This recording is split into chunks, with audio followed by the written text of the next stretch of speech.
The sky fractured at 0300 hours. To the untrained eye, it looked like auroras dancing across the stratosphere.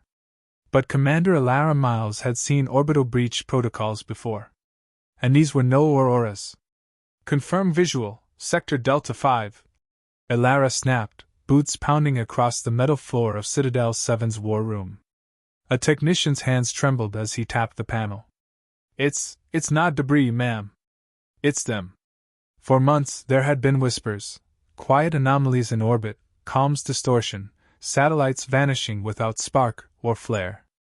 But now, there was no denying it. The Virex ascendancy had arrived. And they didn't bother knocking. Above the Earth's shell, ships the size of cities moved like drifting scars. They didn't decloak. They didn't announce themselves. They just descended. Alert all sectors, Alara ordered. Full blackout. Black protocols begin now. Across the room, rows of officers moved like gears. Emergency scripts activated. Surface cities sealed themselves under shields of carbon mesh. Underground bunkers lit up. The world had only practiced this in simulations. This was no drill. Alara stepped up to the central hologram. A single red icon bloomed in low orbit, then a dozen. Then 60. Her jaw clenched. They brought a fleet. General Kovic's voice buzzed over comms. No contact attempt. No ENVA. They've breached Concord law. Alara replied flatly. That's the only confirmation we need. Prepare retaliation assets. Then came the broadcast. Every frequency was hijacked. Screens, phones, even smart lenses went black, then lit up with the slit-pupiled glare of Supreme Executor Zalvor.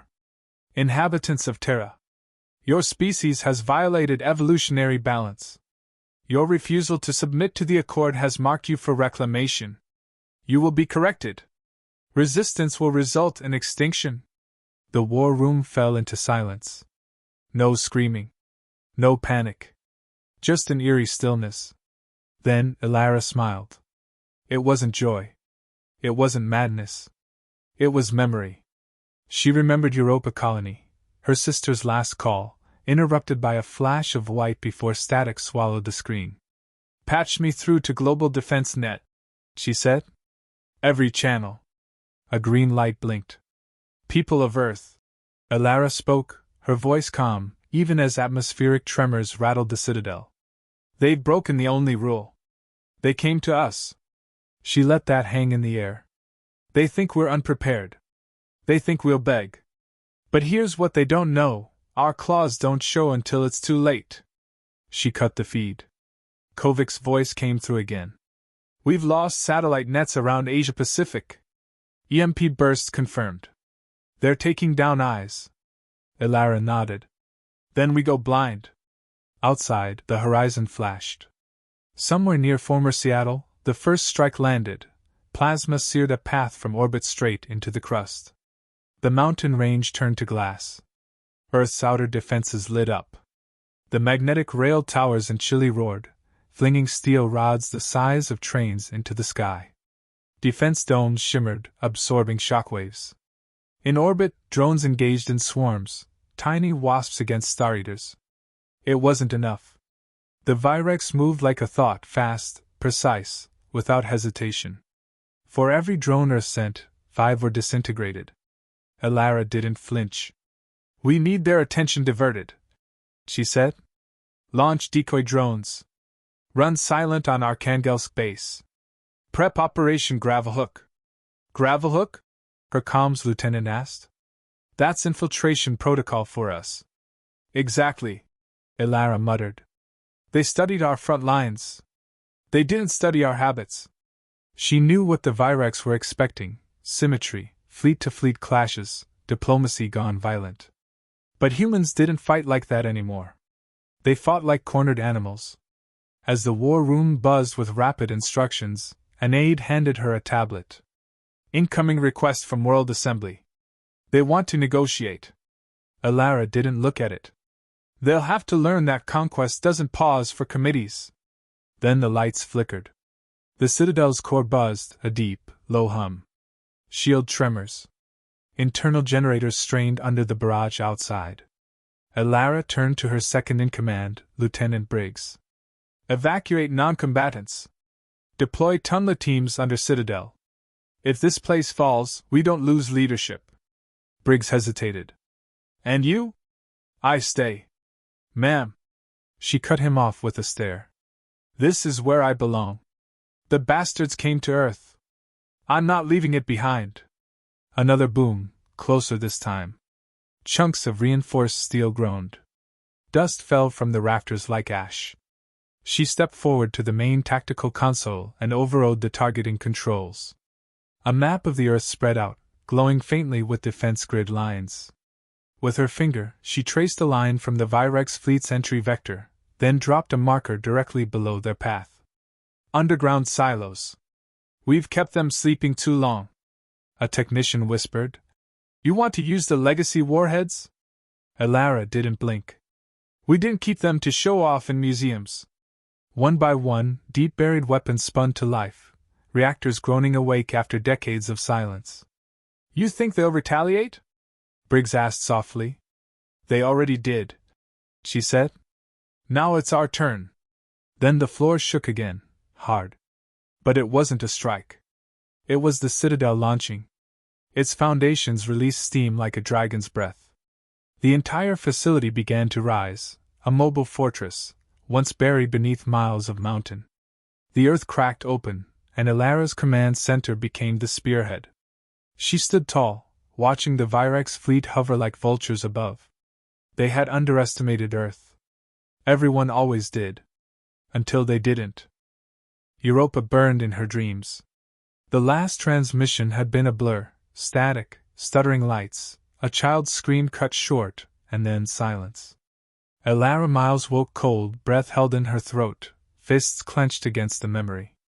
That was 8 years ago. The Virex called it a necessary purification. Elara called it her origin story. Now, inside the rising citadel, she stood before a war table surrounded by hardened faces, military, insurgents, off-grid tacticians, even ex-convicts reactivated for critical national defense. Elara's voice cut through the tension. They took Europa. We didn't forget. They erased an entire moon, and they assumed we'd kneel. She flicked her finger across the holomap. Virex fleet paths shimmered in red. But they forgot the rule. A former resistance leader, Malik, leaned forward. No species engages Earth. Not directly. Exactly, Elara said. Because we don't fight by the handbook. We write new ones. Briggs adjusted the gravity projector, highlighting key shield ruptures around South Asia.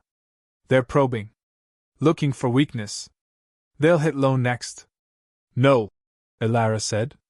They'll hit where they think we'll cave first, where the world looks soft.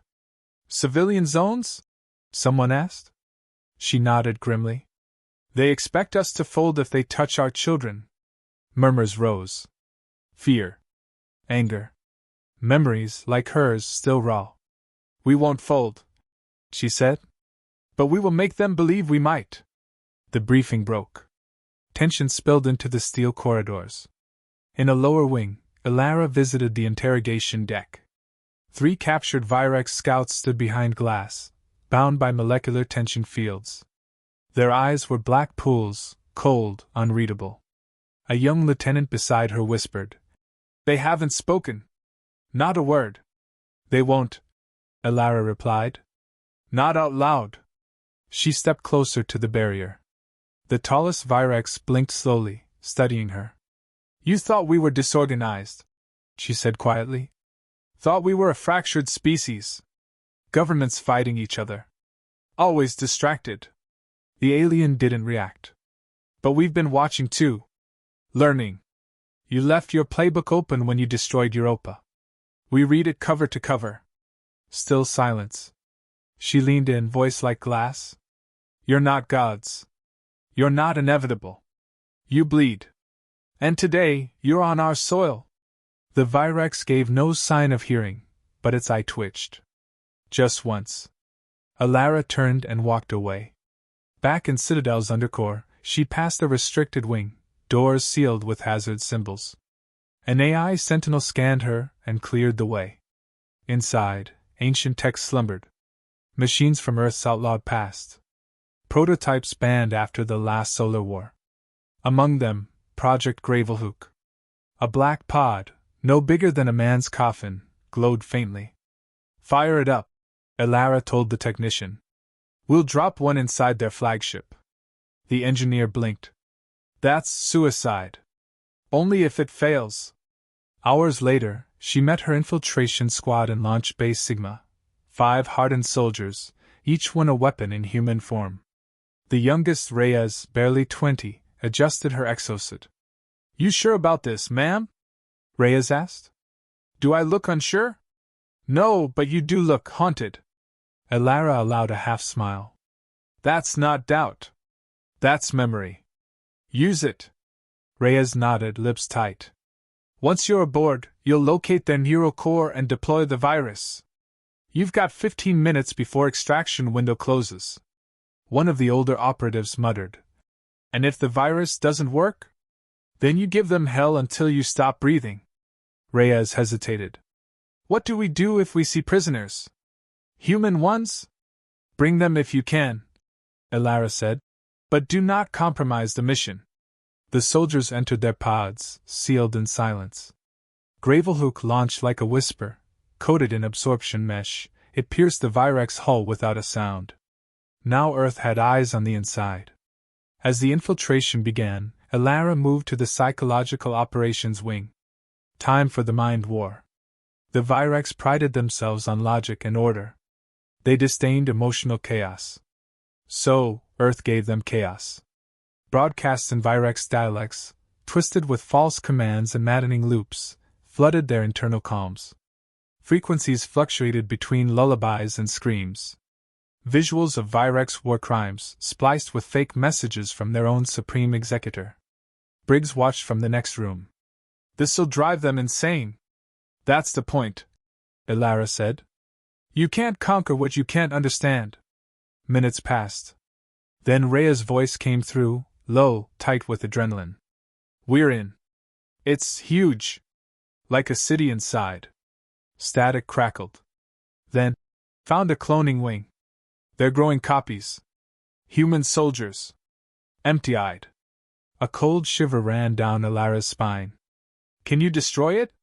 Reyes didn't hesitate. "Already planted charges. But we're not alone anymore." "They know." Gunfire echoed through the comms. Explosions. Screams. Then silence. Elara stared at the console. "Extraction now." A single pod returned. Only one. Elara opened it herself. Reyes coughed, blood on her lip. "They were using us. Studying reactions. Making soldiers without souls." "You did well," Elara said softly. Reyes gripped her wrist.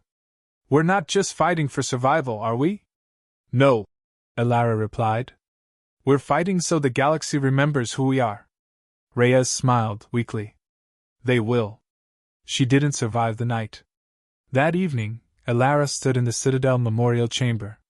She placed Rhea's dog tag beside her sister's. Then she stared at the wall of names.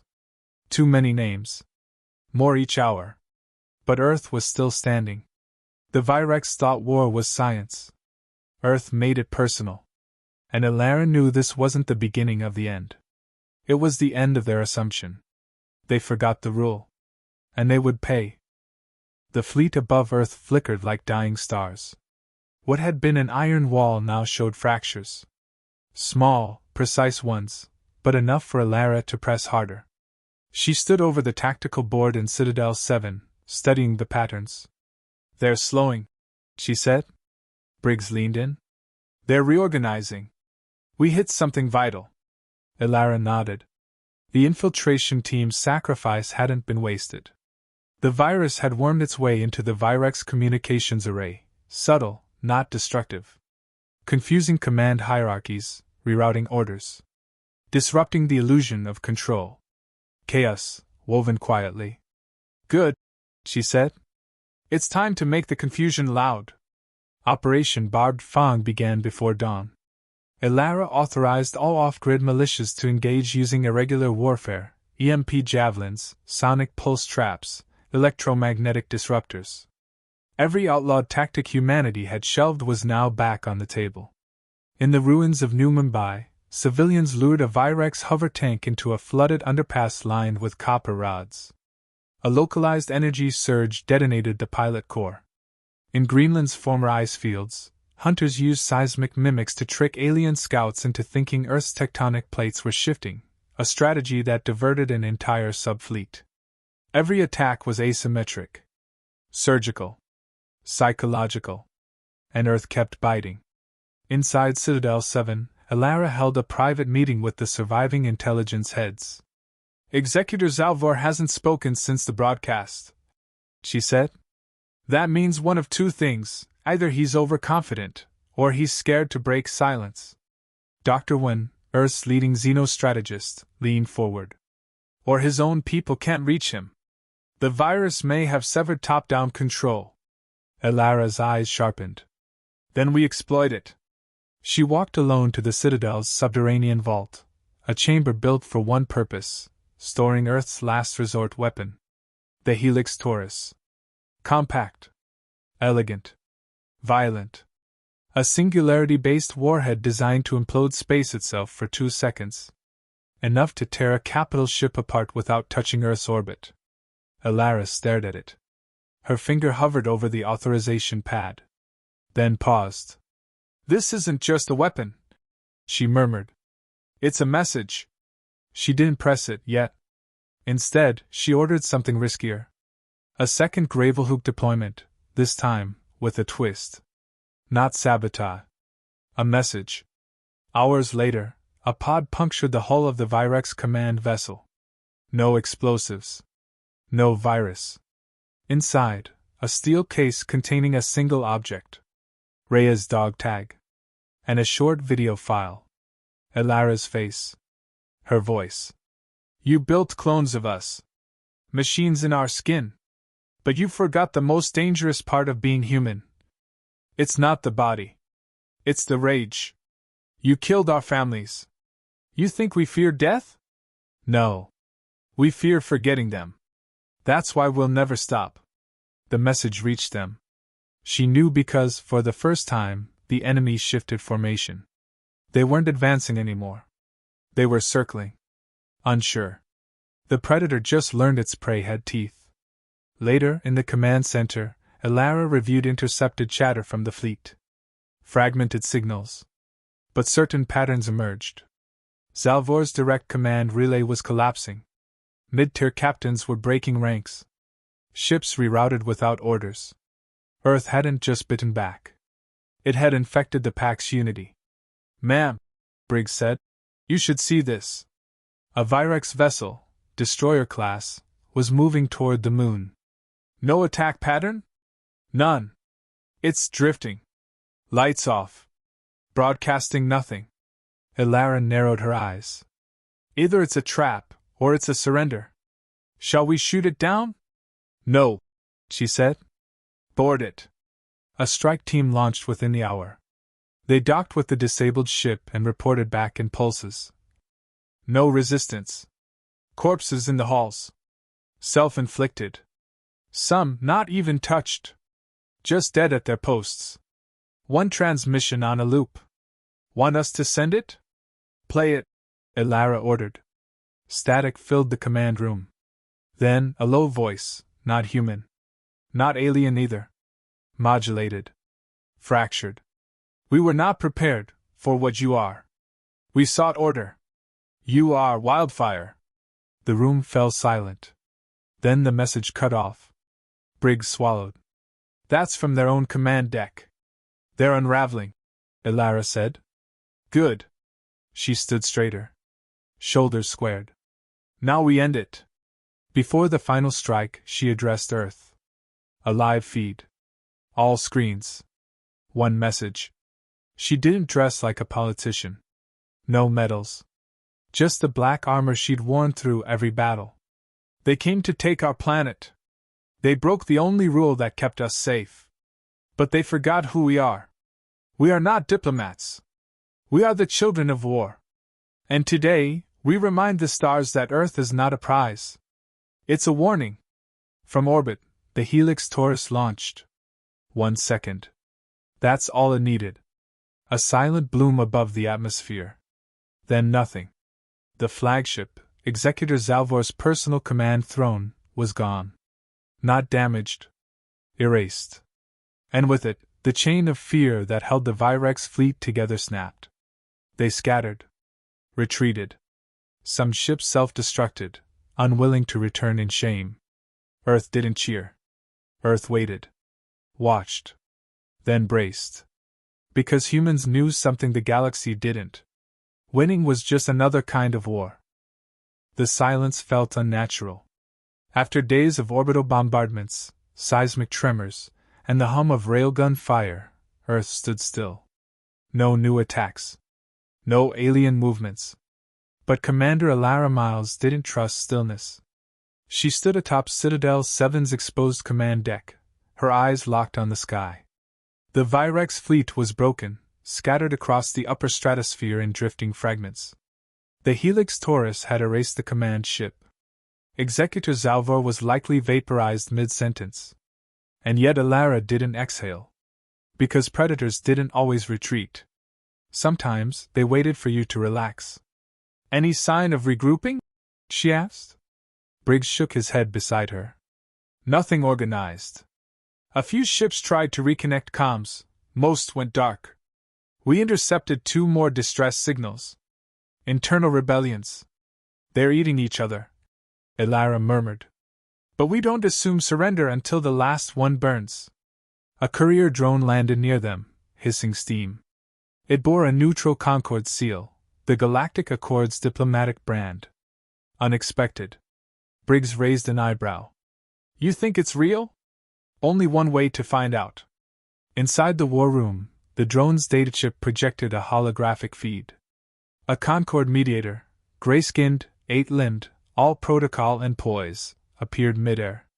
To Commander Alara Miles of Earth. The Virex Ascendancy violated Article 9 of Galactic Law. Their invasion was unsanctioned. Earth has the right to retaliate. The Accord requests de-escalation and invites Earth to join formal hearings on reparations and settlement. Alara stared at the projection. She didn't blink. Didn't smile. What they're really saying, she muttered, is don't come for us next. They fear us, Briggs said. No, she replied. They finally see us. Later, in Citadel's solar chamber, she met with the remaining Earth Council members, military, civilian, scientific. Representatives from surviving regions dialed in through flickering feeds. They debated the offer. Some wanted peace talks.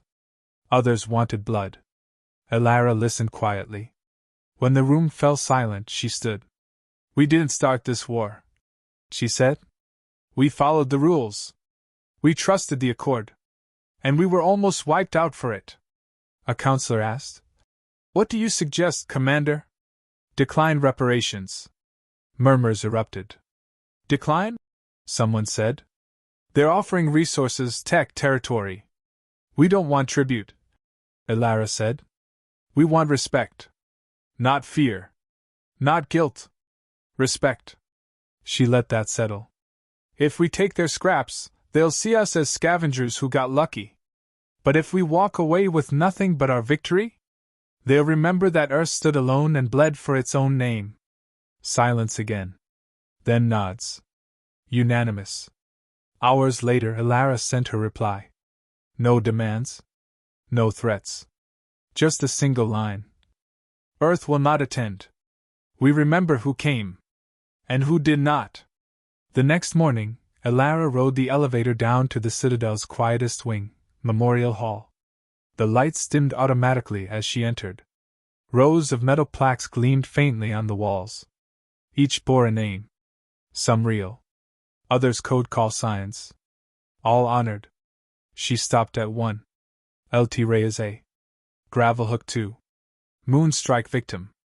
Beneath it, a blank slot waited. She reached into her pocket. A small chain. Her sister's dog tag. The only thing she had left from Europa.